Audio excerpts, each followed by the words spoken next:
Reserve. The root of all our evil, it begins with the Federal Reserve. Hey, yeah, well, let's go back in time when everybody was so proud of America. I'm Tommy Salmons. This is Year Zero, the show that revolutionizes personal engagement in the world and fortification of your life. Let's get to it. We're brought to you by Fox & Sons, foxandsons.com, the best place to get your BBC. I never start my day with anything less than BBC in my mouth, and I suggest if you like BBC, you go to foxandsons.com, get that big bold coffee, and put it in your mouth. foxandsons.com, promo code 0 at checkout for 18% off on any order $25 or more. That's foxandsons.com for that BBC big bold coffee. Put it in your mouth, baby. And the Marc Clair Show. If you enjoyed Marc Clair with Lions of Liberty, you're going to really dig the Marc Clair Show. Marc Clair has gone beyond the realm of politics to dig into the esoteric meaning of life in all sorts of different avenues, whether it be entrepreneurship, ghosts, goblins, Bigfoot, demonic entities, religion. Marc Clair is diving into all of it, and he's not afraid to tackle any task. So go check out the Marc Clair Show. Thank you, as always, Tom Burton, for the music. And you can find this show and many more at the Libertarian Institute.org. That's the Libertarianinstitute.org. That's where you'll find me, Patrick McFarlane, Scott Horton, Keith Knight, Will Porter, Kyle Anzalone, and a host of other writers like Kim Robinson. Go to libertarianinstitute.org and keep track of everything that we are doing for you. All right, I'm here with the man, Dave DeCamp from Antiwar.com. What's going on, brother? Not much, Tommy. Thanks for having me on. Not much. You're lying. Too much. I guess, yeah, there's a lot going on. Too much is going on. Everybody wants to talk to you right now. Yeah, it's true. So, well, let's jump right in. We're going to talk Israel, Gaza, and I want to talk kind of just the generalities of what's going on and kind of outline that and some of the details. Like, I know Biden's going over there meeting with Netanyahu. We got Marines out, setting up around Israel to make sure that nobody else intervenes. And then I want to kind of tie that in with the Ukraine conflict, how that affects America, how it's stretching us, and just all that good jazz. So let's start with the Israel Gaza Hamas conflict. What's happening? What happened? What is continuing to happen? Because I know we get reports as this stuff's going on, and a lot of times the reports we get kind of change, and it's hard for the average person to keep up with that. So if you can kind of let us know what we were being told at the beginning, what we found out was true, what was false, and what the actual facts are on the ground that as far as you're aware. Mm-hmm. Yeah. So this attack that Hamas launched on southern Israel, it was on October 7th, the day that this all really started. It was an unprecedented thing for Hamas to do, to get about 1,000. There's conflicting numbers. Some say there was about 1,000 Hamas fighters entered southern Israel. Israel's claiming that they killed 1,500 of them in the attack. So we don't really know exactly how many actually launched this attack, but they fired a bunch of rockets like they often do from Gaza, and but the big story is that fighters entered southern Israel. They escaped Gaza, which has been under this Israeli blockade, since 2007. And of course, there's a lot of questions about how Israel could have let this happen, considering Gaza is under constant surveillance.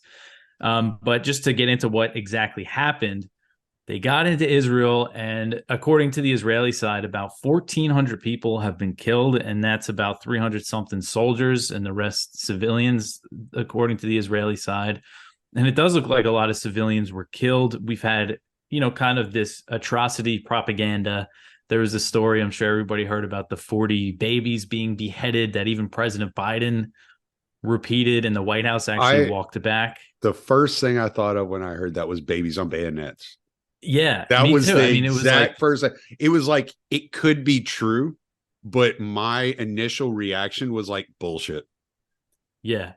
Yeah, I know it sounded too, because the first report was like, oh, they took babies out of their cribs and beheaded them. So it kind of sounded like babies on bayonets and incubator babies. The incubators. Yeah. Yeah. And yeah, so it turned out that was just, not true. There's no evidence to show that. But there definitely were civilians killed. And I've seen a lot of these videos on Telegram that show Hamas, it's GoPros of these Hamas guys firing into houses as they're walking by. But another side of the story is that one survivor who was actually at that music festival that was attacked. And that's another thing. It's not exactly clear what happened there. They say, the Hamas guys showed up and killed a bunch of people and raping women. That's another thing. There's been no evidence of like that rape was going on. And there were some kind of armed guards at this festival. So I'm not really sure what happened. They could have just been gunning down civilians, but they could have also been caught in the crossfire. What was interesting is one survivor that was at the music festival and fled to one of the kibbutzes nearby, which is basically like a hippie commune that they have in Israel. And it's interesting because a lot of the hostages that were taken from these places, and a lot of them are peace activists, and their families are saying, stop bombing Gaza. Let's try to get our families, the hostages, out of here. Leveling whole city blocks is not how you handle a hostage situation. But anyway, so there were some massacres at those kibbutzes. One of the survivors was telling Israeli radio that in her experience, she was captured by the Hamas fighters, who she said was very nice to her. And then Israeli soldiers showed up and just started shooting and killed a lot of the Israeli civilians were caught in the crossfire.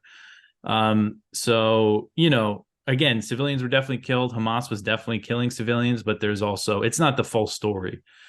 It seems like the way the Israelis handled it, similar to the way they're handling having hostages in Gaza right now, is just go in there with a ton of firepower and start shooting and blowing stuff up. Mate, well, let me just stop you there for just 1 second, because there are a couple of things in what you're talking about here that I think are important.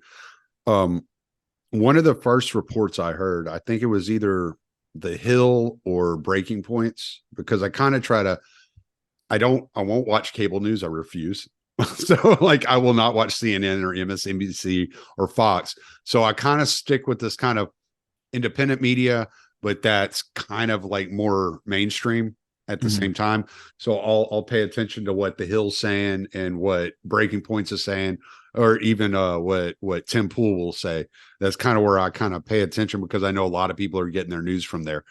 And so I kind of want to have the idea of what people are being told.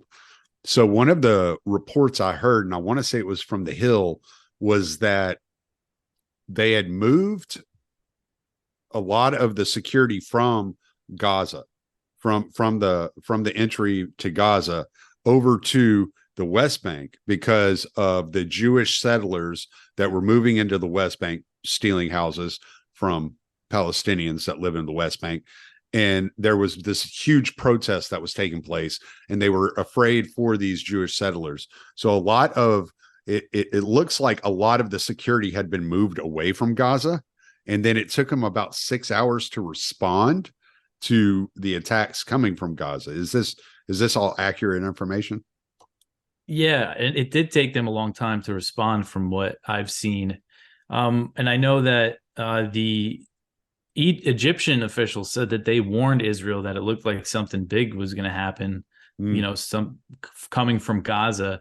And they said, oh, Israel kind of ignored the warning. They were all focused on the West Bank.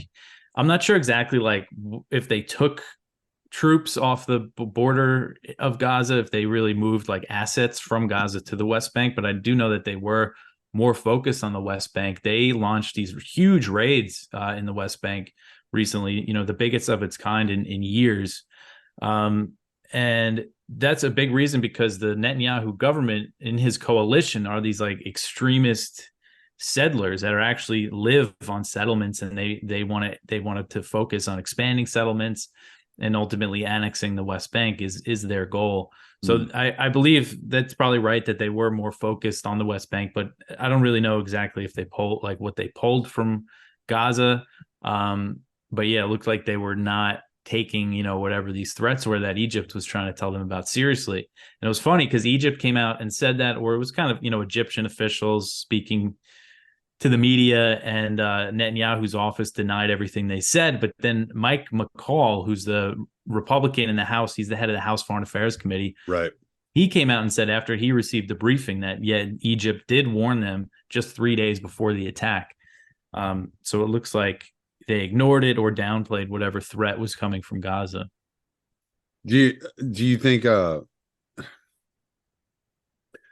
that possibly the idea from Netanyahu and his government was, we've been paying these guys, we've been giving these guys money and resources and kind of been propping them up in Gaza as the kind of quote unofficial government of Gaza, that they're not going to do this. They're not going to go through with anything.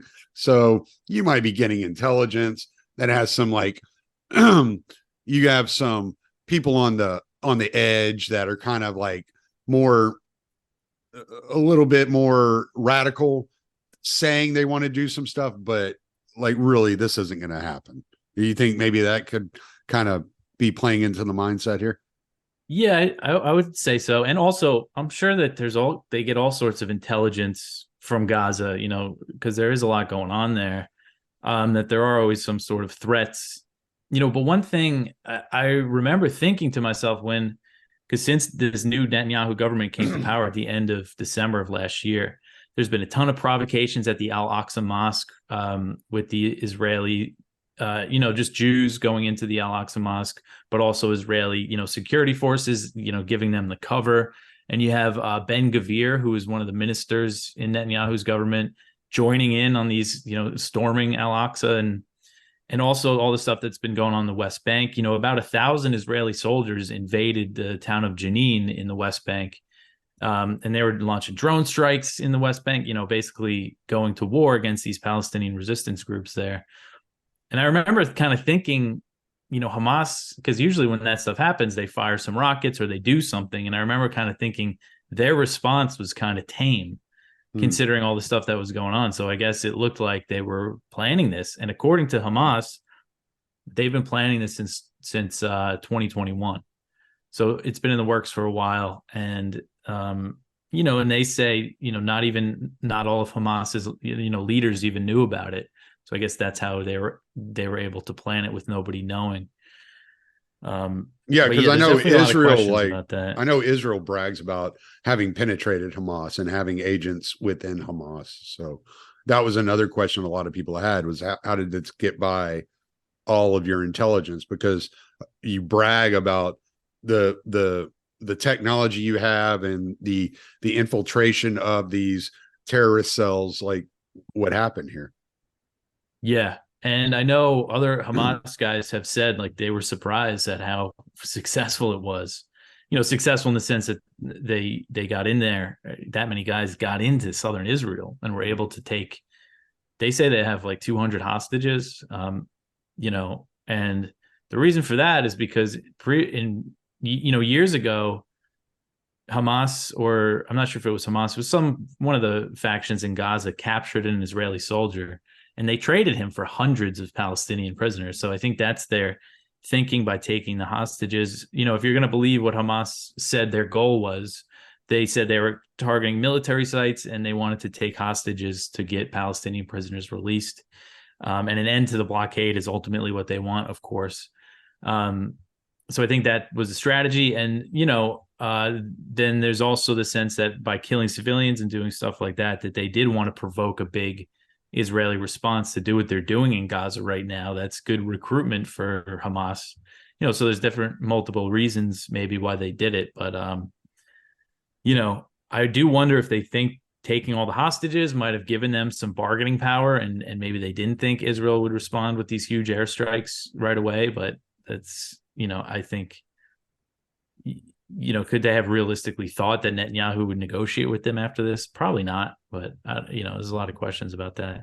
I've heard reports that Qatar has been actually talking to them about the hostages that have been taken, and it has actually been communicating with Hamas about releasing American hostages, because the way America handles hostage negotiation is pretty brutal. And there's a big fear about America getting involved in this war, and what that could mean on a broader scale. So how do you see that going? Because I know that, typically if you have a scenario where there are American hostages, America's not going to try to negotiate with you. They're going to send in, black ops. They're going to send in special forces, and they're going to get the hostages back by any means necessary. Yeah, I'm sure that they are concerned about that. The other day, there's some Hamas people were saying that they will release the non-Israeli prisoners when they can, but they say, oh, we can't because all these airstrikes.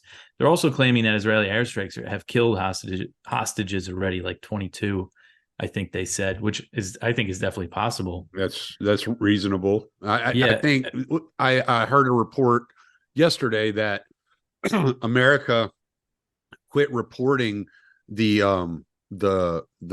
form of death, the way of death, like how the Americans in Israel have died, because of the possibility that there's an amount that have died by Israeli airstrikes. And that the last thing they're going to do is try to demonize Israel, through media.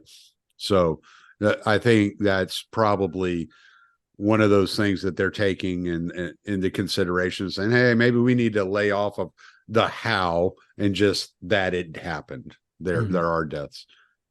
Yeah, I mean, if you look at what Israel's been doing to Gaza, I mean, this is the worst bombing that they've ever done there.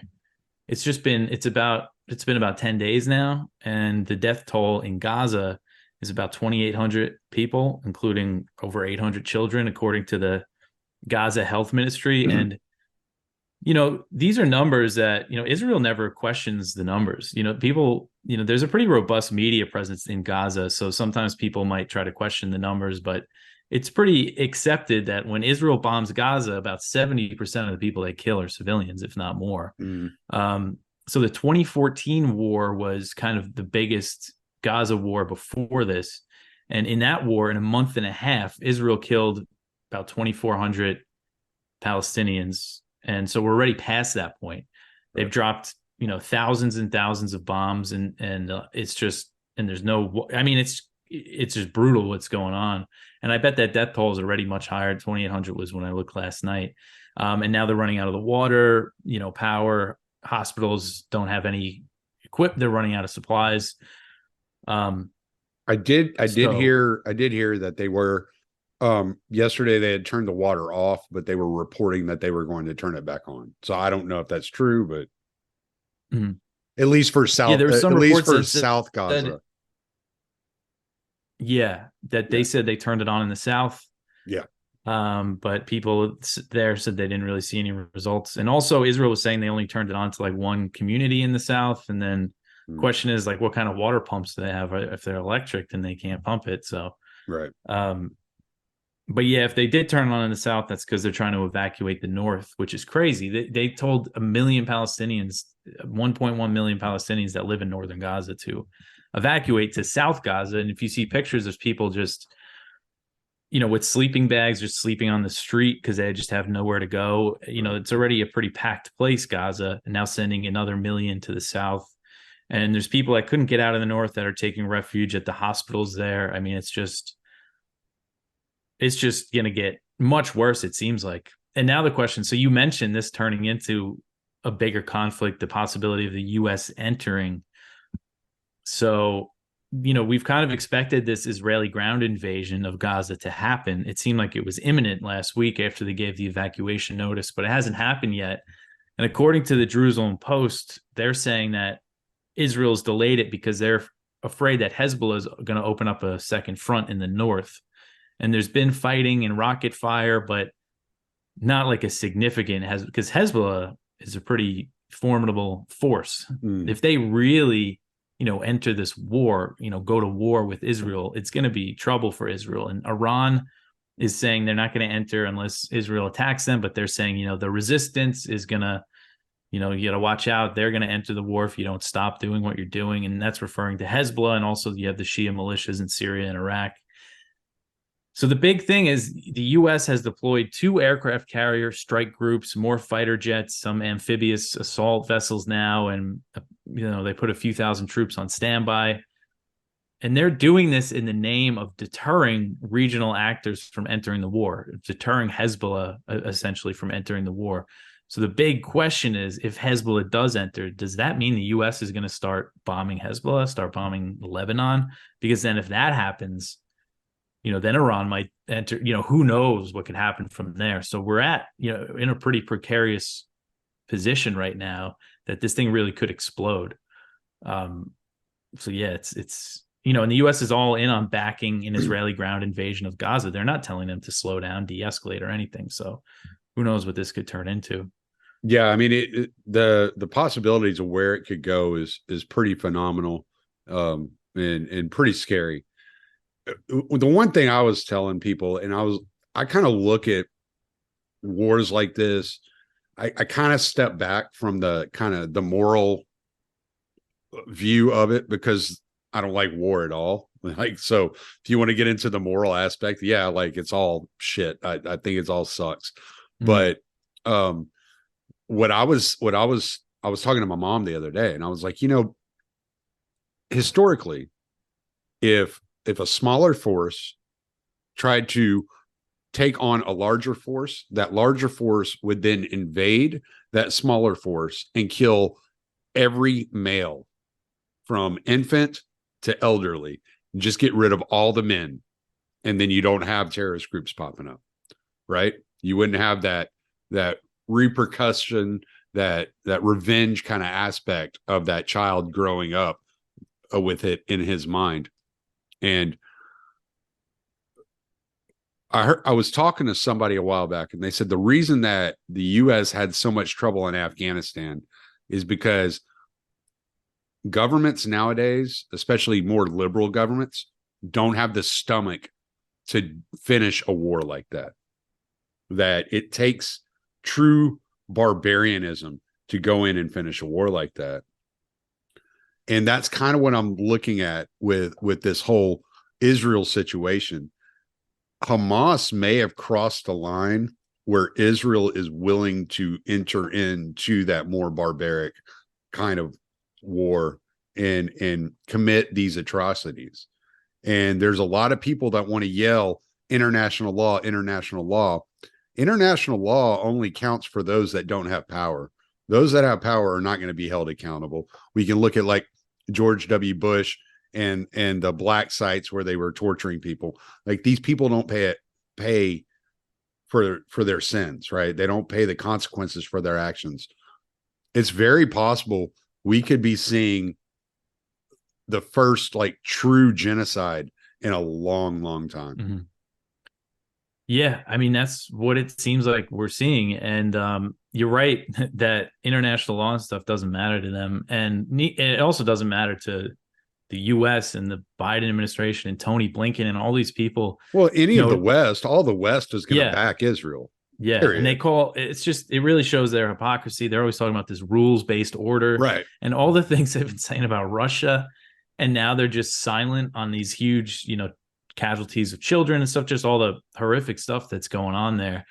But yeah, no, I think so. And I think, you've seen the rhetoric from a lot of Israeli politicians, Israeli supporters in the U.S., including members of Congress, basically calling for genocide, calling for them to, flatten Gaza, kill everybody. There's not, I don't really know what else to call it, what they want to do. Ethnic cleansing. Yeah.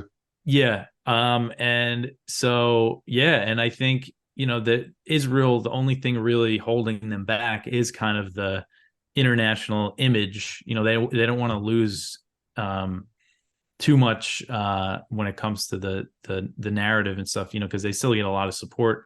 All the support they get from the U.S. Doesn't seem to come with any conditions, but I'm sure if they'll just come out. They'll just come out with an IDF swimsuit calendar, and everybody will be like, yeah, "Oh, everybody will forget all these about hot chicks, they couldn't do that." Mm-hmm. Yeah. I was gonna say, like, they must be restrained at some level by the U.S. But if you just look at this past 10 days, they killed that many people. So yeah, I think they are taking the opportunity to do what they can. And Biden was on 60 Minutes the other day, and he said, because the reports are saying that Israel plans to attack Gaza City, and they want to capture Gaza City and kill all the Hamas guys there. And you have Biden on 60 Minutes saying, Israel should not occupy Gaza. But what he's saying is really irrelevant, because if they get in there, and take Gaza City and take the northern half of the Gaza Strip, they're not going to give it up. And it doesn't matter what Biden says. It matters what the U.S. does. And what they're doing is, now I just wrote something up for Antiwar.com that Israel's asking for an extra $10 billion in military aid, and the U.S., the White House and Congress are ready to give it to them. They would probably give them more than $10 billion. So they're giving them this backing. And, if they do this invasion and capture the northern half of Gaza and ethnically cleanse all the Palestinians, they're not going to give it back and let them back in. I just don't see that happening. Yeah. When we look at kind of the broader scope of what's being said by the conservatives, and this goes to the funding, and they keep saying, well, we know Iran is funding Hamas. We know Iran is funding Hezbollah. And because Iran funding came through and allowed for this, then we have to attack Iran. We have to bomb Iran. And it's so funny that we know, and we've known for many years, that Saudi Arabia funded the terrorists of 9/11, and nobody ever called for the bombing of Saudi Arabia. Yeah, and what's funny too is that a few weeks before this, Biden brokered this prisoner swap. Well, he didn't broker it, but somebody did. Between he the signed US, off on it. Yeah. Yeah. The U.S. and Iran did this prisoner swap, and the U.S. also, allowed Iran to access $6 billion of its own money that was frozen in South Korea due to sanctions. So they transferred it to Qatar, where the U.S. says Iran could only access it for humanitarian goods, whatever. But all the Republicans, conservatives, were trying to put those things together, the $6 billion and the Hamas attack. And then the U.S. and Qatar agreed not, now Iran cannot access the $6 billion because of that pressure. But the funny thing is that all the Hamas politicians and leaders, most of them live in Qatar, and Qatar has funded Hamas quite a bit. When you mentioned earlier about how Israel was propping up Hamas, there's this quote going around by Netanyahu. I think it was in 2019. He basically said, if you're against the Palestinian state, you got to support funding, getting money to Hamas. And the money that he was allowing to go in to Hamas was coming from Qatar. So it just goes to show how it's just this narrative builds up that it's Iran, and everybody gets in this frenzy. So they freeze the money. They agree to do it with a country that actually really does fund Hamas. And Iran has backed Hamas and helped Hamas in the past, but there's no indication that they were part of planning for this operation. But yeah, you see the neocons in the U.S. just want to use this to escalate to this full war with Iran. And I saw McCall was saying today that, they're drawing up a possible authorization for war with Iran if it gets to that point. So, man, it seemed like not that long ago we were kind of getting out of these Middle East conflicts to focus. I mean, unfortunately, we were going to focus on proxy war with Russia and a future war with China. It's not like where the U.S. is ever just going to get out of wars to stop fighting wars. But, now here we are again. All of a sudden, we're talking about, seriously, people are talking about war with Iran and a big war in the region. I can't help when I'm watching the events and the way that they take place, I can't help but go conspiracy. I just can't, because you watched the funding for Ukraine just flooding to Ukraine. And suddenly the American people, the tides flipped, and it was more people were against funding Ukraine than for it. And as soon as that happened, the McCarthy is ousted. Therefore, funding stops, everything stops. And then a week later, this starts. And everybody that was against funding Ukraine is now for funding Israel. And it's like, either way, the bankers and the weapons manufacturers win. It doesn't matter. Yeah.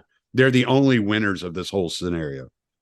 Yeah. And it's really, the timing is just horrible, because for a moment there, I felt like something was happening with the Ukraine funding drying up and McCarthy getting thrown out because of his stance on Ukraine. I mean, that's why Matt Gaetz launched that whole thing. And like, it felt like we were getting somewhere. Like I was getting more, I still, have kept a lot of them, right wing and like MAGA type people listening to my show and reading antiwar.com. And it was cool because, I mean, I'm a libertarian, but I've become, more right wing as I get older. And I was really kind of getting excited about this. And Jim Jordan becoming the speaker, he's voted against all the Ukraine aid. Well, now, actually, they might have had the election already for him. But now Jordan is saying we got to get all, billions more to Israel. And apparently he's going to allow a vote of this big military spending package that they're working on that's going to include Ukraine aid, Israel aid, money for Taiwan. And he's going to allow that to happen. So it is. And the plan, the White House's plan was, okay, let's stick Ukraine and Israel together. So these guys that are against Ukraine, have to vote for it. And it looks like it's going to work. Right? Well, they're going to shove it in with the border too. Yeah. So it's going to, so the whole idea that Gaetz came forward with to say, no, we need to vote on these spending bills individually based upon the individual spending of the bill. It's like all thrown out the window. It's all suddenly. gone.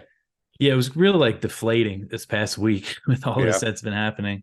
Cause, what was I going to say? Just another thing with like Gaetz has been really good for a while on the wars in the Middle East and Ukraine, but now I think he's going to support giving billions more to Israel. And he's bad on China anyway, so it's not like he's going to sell it. He's going to sell it as I was voting for border funding. I wasn't voting for Israel or Ukraine. He might funding. actually still vote against it if they try to do the big thing, but it's not going to make a difference. And the whole debt ceiling deal that the Republicans negotiated with Biden, that's all out the window, because as I remember covering at the time that the emergency supplemental funding packages, which is how they've been funding the war in Ukraine, they don't apply. The debt ceiling deal doesn't apply to that. So they can have unlimited spending as long as they call it an emergency. And that's what this is all going to be. Well, couldn't they just, I mean, you got the NDAA coming up at the end of the year too, like we have at the end of every year. So how much of that could they funnel through? And nobody ever votes against the NDAA. Yeah, there's a limit. They put a limit on the NDAA. Oh, okay. But it doesn't, again. It goes up every year. I mean, yeah. Well, it was a trillion. It was $1 trillion last year, wasn't it? It was close. And, if you factor in like the true toll of military spending, it's over $1 trillion. But the actual NDAA, I believe the one that they're going to put forward now is like $886 billion. And it was limited at that. It still increased from the year before. I mean, that doesn't include the black budget and all that jazz. Yeah, like CIA and and how much money the CIA is making from running drugs. So and if you factor in even just the Ukraine spending, $113 billion, that I think that gets you to $1 trillion. So and that's the thing. A lot of these people they get so angry because they're like, oh, a lot of these weapons that Hamas used against Israel came from Afghanistan, where the U.S. abandoned all those weapons. Well, we don't know that the U.S. abandoned all those weapons. For all we know, the CIA had cut a deal with the Taliban, the leaders of the Taliban, to sell them those weapons. We don't know. I mean, we don't know, how is ISIS in Syria rolling around in brand new Toyota trucks? We don't know. And you're never going to find that stuff out, because the CIA and the DIA have been running these projects and these operations to fund themselves like that for decades. Yeah. Yeah, I mean, you're right. We really do have no idea what could have, transpired before this Hamas attack. And, another thing I saw today was Ukraine got the ATACMS missiles, which they've been asking the U.S. for a while. They have a range of almost 200 miles. So it's a pretty big escalation because they could use them to hit Russian territory. And apparently they have them, and nobody, the U.S. just sent them over there secretly. It's not like they're telling us everything they're sending there or telling us who knows what they're doing over there, what the CIA is doing on the ground in Ukraine with these sabotage attacks inside Russia. I mean, there's definitely a lot going on that we don't know about. Well, let's get into this. What's been okay. Everybody is so clouded in vision, and I have yet to find any new reporting on Ukraine, Russia. What's going on over there right now?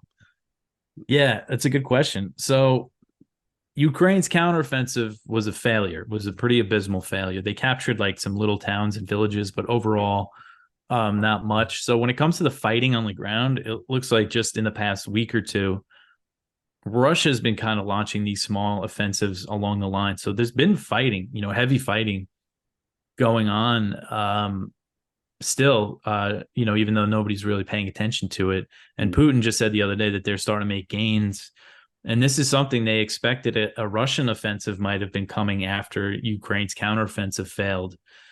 So it seems like when it comes to the situation on the ground, over the past year, basically since last year, since the beginning of 2023, it's basically been a stalemate. You had Russia take Bakhmut in the beginning of the year, which was still relatively small territory that they captured.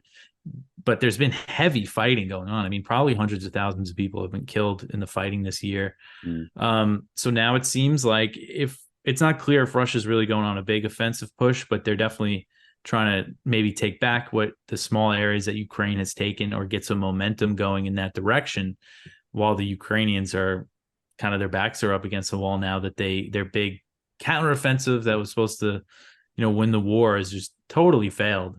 Yeah, their funds are drying up. They're running out of weapons, and we're coming up to a point in the year where they can't fight, right? Because the ground freezes so horribly, like you can't run any equipment or anything like that over the ground, from what I understand. And so you're going to have from like maybe late November to March, where there's not going to be a whole lot going on. Is that correct? Yeah, I think when the ground freezes in the winter, they could really go. They could still go on the offensive then. From how I understand it, there's heavy rains in the fall and in the beginning of the winter in Ukraine that can make it difficult for armored vehicles and stuff. And then when the ground freezes, they could. But then the ground, things melt in the early spring and stuff, so that can hinder things. But yeah, basically Milley, who just stepped down as chairman of the Joint Chiefs of Staff, he's retired. He was saying on his way out that Ukraine only had a few weeks left of fighting weather. So he was basically saying the counteroffensive was over. And he was kind of interesting to watch, during this whole Ukraine thing, because he would repeat all the nonsense that Biden and Blinken repeat about how, Russia's losing and stuff. But then he would also say, this is going to be a really, really long, bloody, violent war. Lots of people are going to die. Like he would always kind of throw that in, like a little reality would be peppered into what he always had to say. It almost reminds me. It sounds like it's going to end up being a lot like Kosovo. That's just kind of the way I'm viewing it. Yeah, you mean kind of like a frozen thing, like Kosovo isn't still not recognized by obviously Serbia and a lot of other countries. Yeah, it's going to be like everybody's going to continue to call the Donbass region Ukraine, but Russia's going to control it. And, and the fighting's just going to come to a stalemate, and nobody's going to want to do anything because the losses are going to be so massive. Yeah, I mean, again, if you look at the front line, like just how it's changed in the past year, and you think about all the people that have died for those little pieces of land, it's just like, man.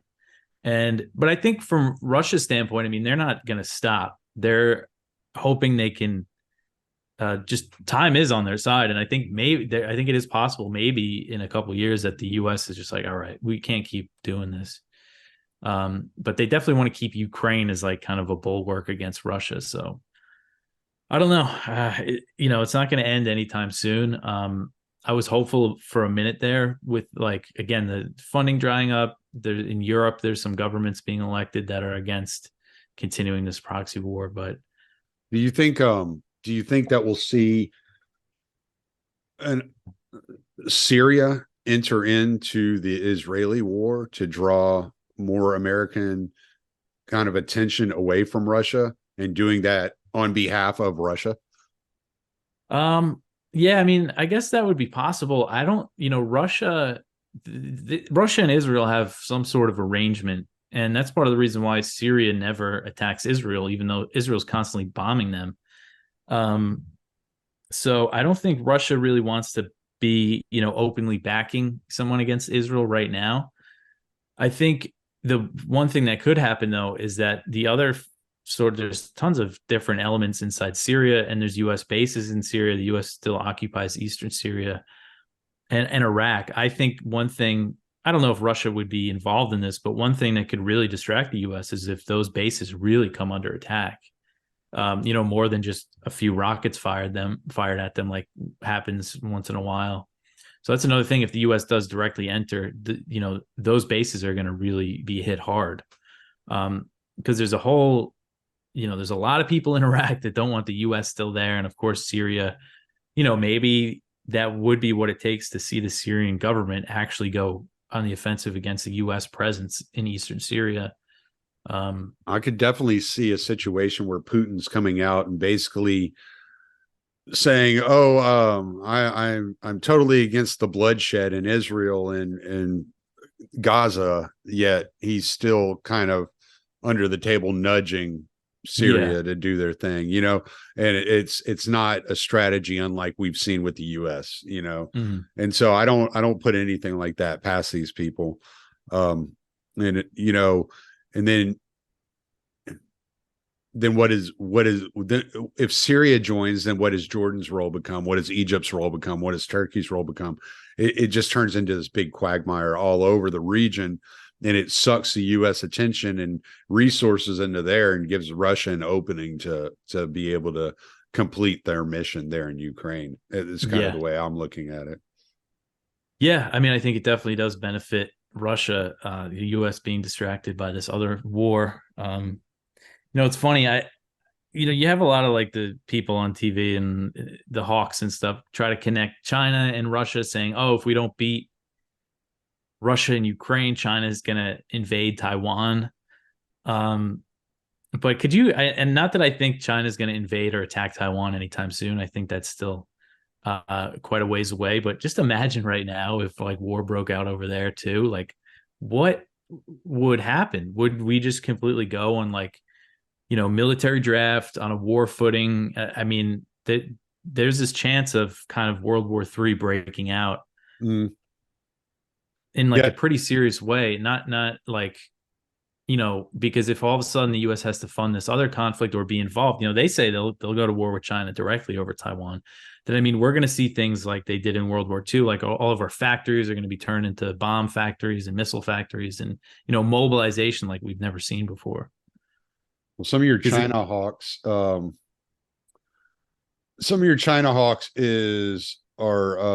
quoting this. I'm trying to find the actual article.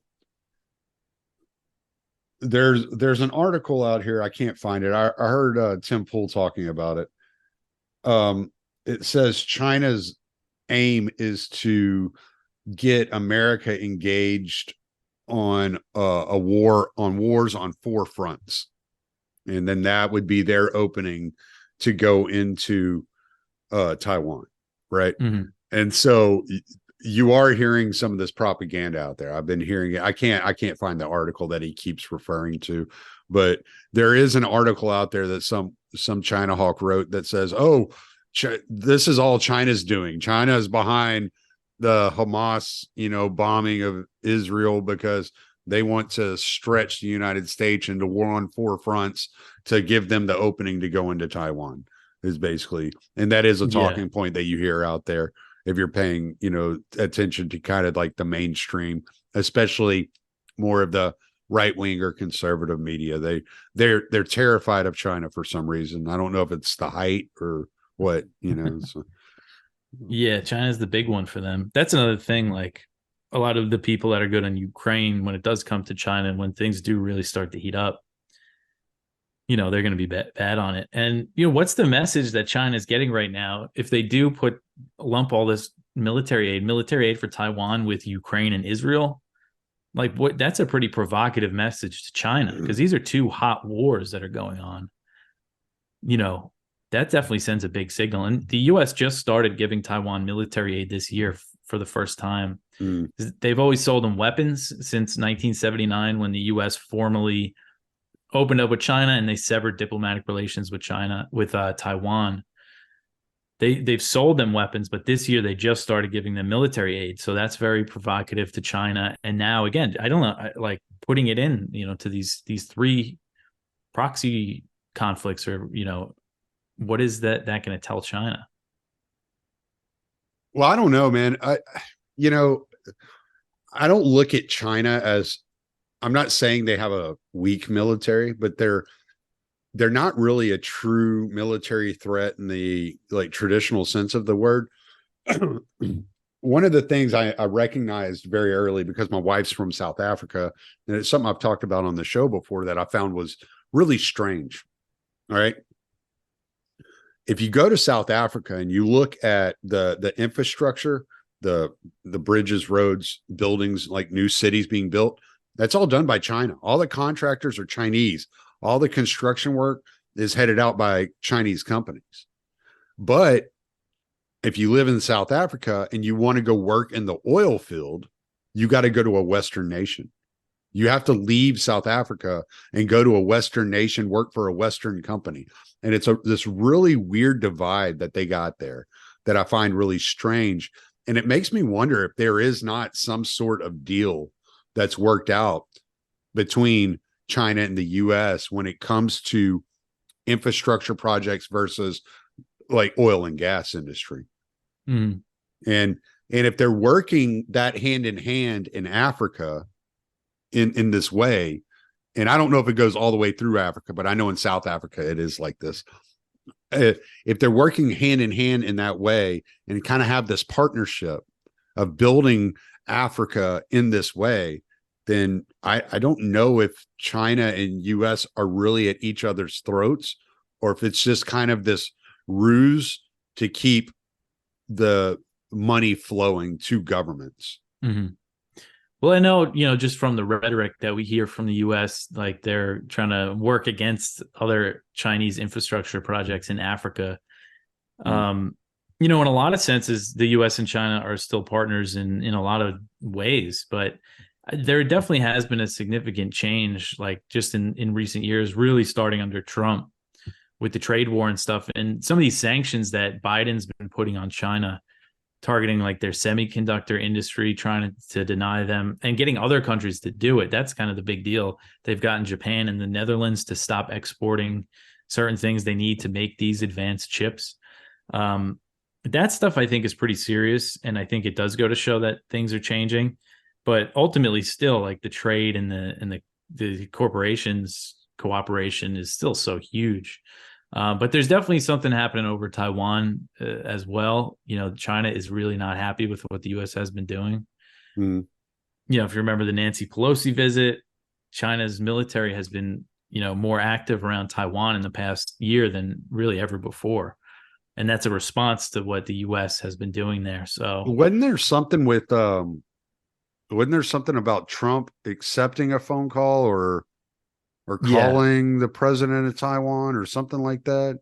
Yeah, when he won in 2016, he accepted a phone call from Taiwan's president. And China got real mad about that, right? Yeah. I kind of remember that. They get more like pissed off about the diplomatic stuff, almost more so than the military stuff. Oh, okay. It's a really sensitive thing for China. So yeah, the U.S. is doing all sorts of things to change that relationship with Taiwan, and that's what really angers China. So, yeah, I think there is kind of this decoupling slowly happening, and if you listen to the Senate hearings and stuff about China, I mean, these people are completely hysterical, and like, especially Republicans, they're more hysterical about China. And they're talking about complete economic decoupling and cutting everything off, which, I mean, would take years and years, but that is what they're talking about. So yeah, I think I don't think I don't have a problem with looking around the nation, right? I drove over the road for a while, so I got to see a lot of different places in the country, and there is something to be said about the manufacturing crisis and the way that the U.S. has treated manufacturing and the production of goods and all that. But I don't think that necessarily calls for a complete, decapitation of the trade.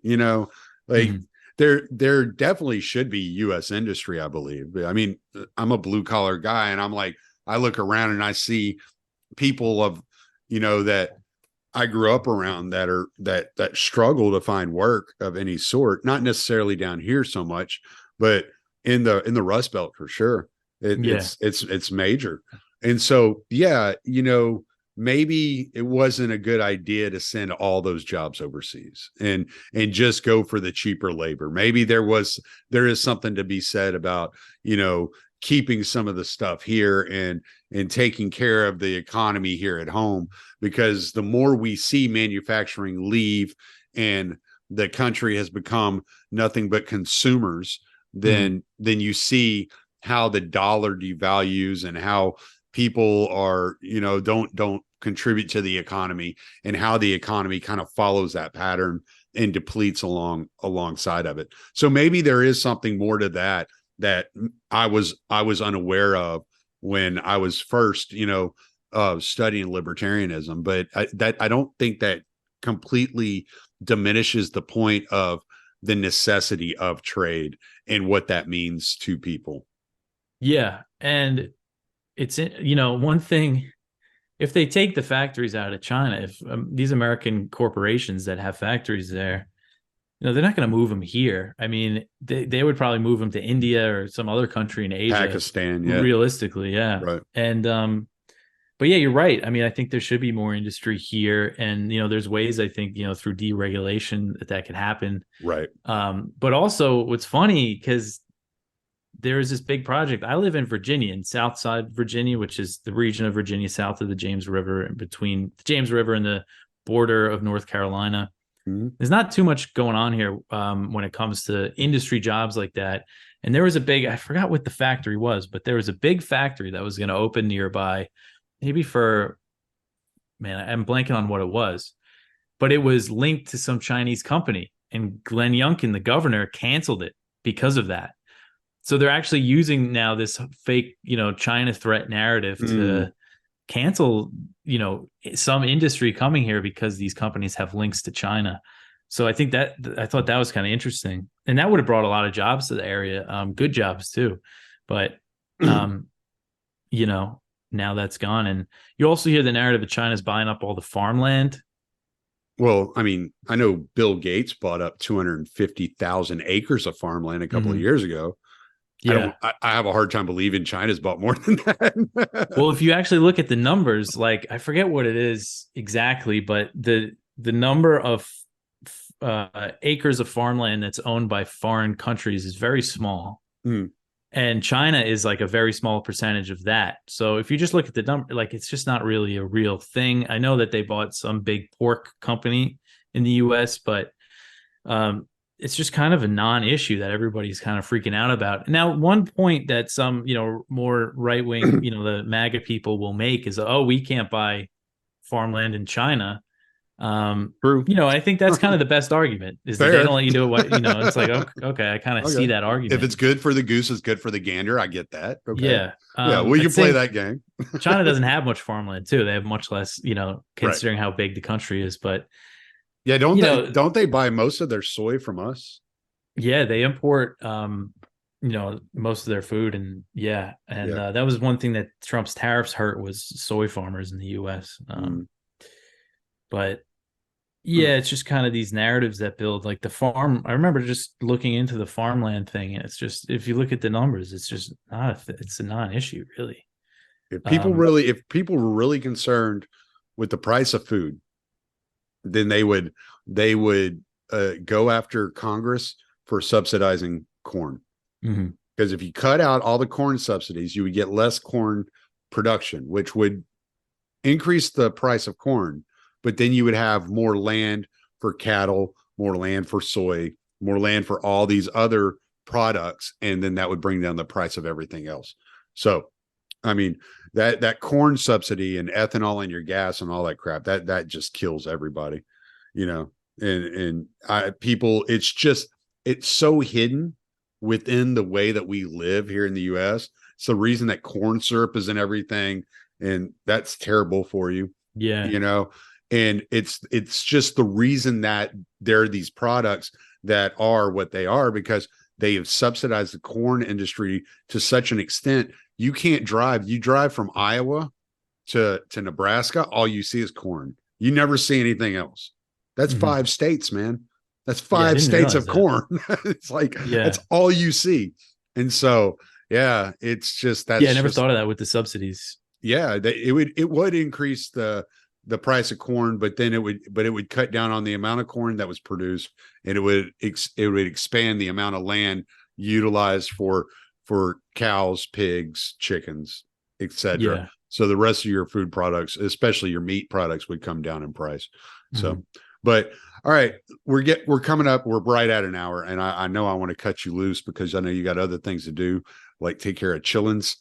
And but what do you think the American role is going to move in this scenario? We have Biden meeting with Netanyahu today. We have Marines and two aircraft carriers off the coast of Israel. We have all this stuff going on. It's looking pretty scary. Tensions are high.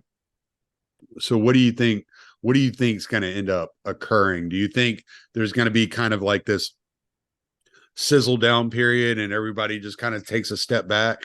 Or do you think it's going to be full speed ahead and America's going to get sucked into a war? Right now, it seems like it's going to be full speed ahead, although at the same time, we still haven't seen the Israeli invasion into Gaza. Mm. But we know on previous conversations between Biden and Netanyahu told Biden, we got to go into Gaza. And after that, the U.S. has increased all this support. So I think if Israel goes into Gaza, there's a chance of a big war with Hezbollah as well. And I think if all that happens, then the U.S. will probably directly enter this in some way, and things could really escalate to a point where, we haven't seen in a while. And so something that I didn't expect to happen, a big war in the Middle East again. But this issue with Gaza and the Palestinians, it's not a surprise that this happened with this Hamas attack. The status quo is untenable between the Israelis and the Palestinians. But for it to evolve into something potentially this big, I mean, I just didn't see coming. So there is, I guess, the chance that they have a conversation and Biden says, let's take it easy for a minute and let things cool down before you make another move. But at the same time, there's all this hysteria, and Netanyahu knows right now it's his opportunity to act. If you look at the poll, like people are inside Israel are blaming him for what happened. So if he does just back down, then his political career is probably over. So that's another factor. I think he might see this as his moment to strike. And, so I think for him, the motivation is to go in. Yeah. And I mean, there are so many more directions we could go with this conversation, but that would take, I mean, it's taken them 2,000 years to get here. It might take us 2005 to just have the conversation. So, so I appreciate you coming on, man. I'm going to stop the recording. You want to plug all the stuff you're doing? Yeah, all my writings at antiwar.com. I also have the podcast and YouTube show. It's called Anti-War News. And that's where I just go over the articles that I write in that day. Do it 5 days a week, so it's a good resource for people that want to keep up to date on it's all foreign policy stuff. Yeah. But yeah, that's really it. Follow me on Twitter, and that's that. All right, brother. Well, I'm going to stop the recording now.